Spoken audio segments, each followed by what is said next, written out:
Como sabemos, o mundo passou algumas horas apreensivo com a possibilidade de instabilidade no regime russo após um levante de mercenários chamado Grupo Wagner. E ainda que muitos países talvez preferissem o fim do regime de Vladimir Putin, a ideia de que um grupo armado pudesse iniciar um golpe no país não acalmava ninguém. Nesse episódio, a gente trata um pouco dessa crise inesperada e volta no tempo para pensar como algumas coisas mudam e se mantêm parecidas, certo? Mas antes da gente começar, já deixa seu like e se inscreve no canal, beleza? Dito tudo isso, ouvidos atentos e cabeças abertas que a mosca vai decolar. A Rússia é o país com o maior arsenal atômico do mundo. Segundo levantamentos recentes, o país possui quase 6.000 ogivas nucleares, cerca de 400 a mais do que os Estados Unidos, segundo colocado. Para se ter uma ideia, a China, que teria o terceiro maior arsenal do mundo, segundo tal levantamento, possui cerca de 350 bombas atômicas. Daí muita gente começou a dizer sobre o medo que se tinha em relação a tal levante do Grupo Wagner. Faz sentido. Mas o que mais deve ter causado espanto talvez seja a facilidade com que esse grupo se deslocou pelo país. Em poucas horas, eles tomaram cidades e ficaram a cerca de 200 quilômetros de Moscou. Um sinal muito ruim para Putin, certo? Por outro lado, é verdade também que nenhuma parte das forças armadas oficiais do país ou políticos de peso pareceram se movimentar no sentido de apoiar o grupo mercenário. Logo, se por um lado Putin enfrentou a maior crise desde 1999, quando assumiu a presidência pela primeira vez, por outro, não houve levante de outros setores contra ele. Esse cenário me fez lembrar algo que aconteceu em 1991. Como sabemos, o final da União Soviética foi um dos episódios mais significativos do século XX e foi fruto de uma sucessão de eventos. Um dos momentos cruciais nesse processo foi o episódio que ficou conhecido como Golpe de Agosto de 1991. Insatisfeitos com as reformas políticas e econômicas implementadas por Mikhail Gorbachev, líder soviético na época, membros conservadores do Partido Comunista tentaram dar um golpe. Esses líderes buscavam restaurar o controle centralizado e fortalecer o antigo regime.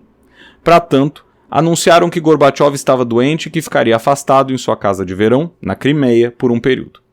No entanto, a população percebeu o que estava acontecendo e saiu às ruas em protestos contra o golpe, demonstrando um desejo de mudança e de abertura do país. Assim podemos dizer que a tentativa foi frustrada pela resistência popular, mas também pela falta de apoio de parte do exército, além da ação de um homem chamado Boris Yeltsin, então presidente da República Socialista Federativa Soviética da Rússia, nome do país na época. Yeltsin emergiu como uma figura central para a manutenção de Gorbachev no poder. Porém, o retorno de Gorbachev a Moscou e sua manutenção no cargo não evitaram o final da União Soviética em dezembro de 1991.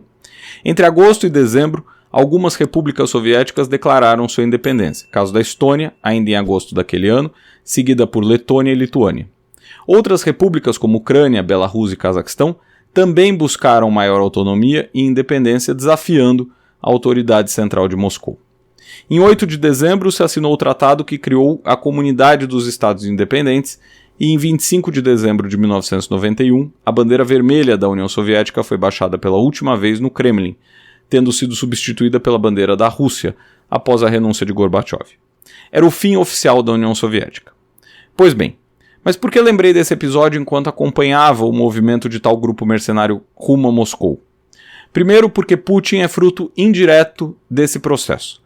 Não fosse a tentativa de golpe, Yeltsin talvez nunca tivesse tido a proeminência que teve. E eu sei, não existe e se na história. Aconteceu o que aconteceu.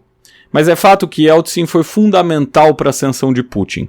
Foi Yeltsin, afinal, que nomeou o então diretor do Serviço Federal de Segurança como primeiro-ministro, cargo que Putin ocupou até suceder Yeltsin depois do seu afastamento pela renúncia em dezembro de 1999. Além disso, ainda que não tenha ficado claro o intento golpista dos mercenários com esse levante, é possível pensar que movimentos assim podem iniciar processos que culminem em queda de regimes ou mudanças de sistema. Porém, a exemplo do que ocorreu em 1991, tal movimento parece não ter contado nem com o apoio dos militares oficiais, nem com o apoio popular. Em 1991, porque a população foi às ruas para defender Gorbachev e suas reformas contra os golpistas. Em 2023, porque o povo silenciou, ao que parece, em relação aos mercenários e o que se passava por lá. Mas seria o silêncio, nesse caso, sinal de concordância ou apoio ao regime de Putin? Hein? Por hoje é tudo. Se você curtiu esse voo da mosca, não esqueça de deixar seu like, comentário, ativar o sininho e se inscrever no canal. A gente se vê no próximo vídeo.